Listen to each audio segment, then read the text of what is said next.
నలుగురు ఉపాధ్యాయులు అండి. సో మేము ఇంకా మరి బాబు గారి మీద అభిమానం అయితే మేము మాటల్లో చెప్పాల్సింది లేదు. అయితే కౌన్సిలింగ్ అనే విధానం తీసుకురావడంలో మేము ప్రత్యక్షంగా అనుభవించింది చెప్పాలనే ఉద్దేశంతో నేను ఇక్కడికి వచ్చాను సార్. నా తల్లిదండ్రులు ఇప్పుడు నా ఫాదర్ ఈరోజు 89 ఇయర్స్ ఉంటాయి సార్. హ్యాపీగా ఉన్నారు. పిల్లలందరూ ఆయన చుట్టే ఉన్నాము. ఉపాధ్యాయ వృత్తిలో ఏ ఉద్యోగం లేని విధానంలో ఈ కౌన్సిలింగ్ విధానంతో నా తల్లిదండ్రులు మేము చాలా చక్కగా చూసుకున్నాం. ఇద్దరు కూడా చాలా ఆరోగ్యంగా ఉన్నారు సార్. సో అలాంటి పరిపాలన అందించినటువంటి ఈ కూటమి ప్రభుత్వానికి ఒకసారి ధన్యవాదాలు చెప్తూ, అయితే ఈరోజు సభ ఇంత ఘనంగా జరిపినటువంటి 2003 ఉపాధ్యాయులందరూ కూడా చాలా అదృష్టవంతులు సార్.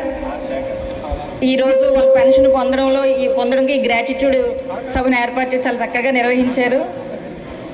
ఏపీ యూటీఎఫ్ తరపు నుంచి మేము కూడా చాలా ధన్యవాదాలు ప్రభుత్వానికి తెలియజేస్తున్నాం సార్. Thank you.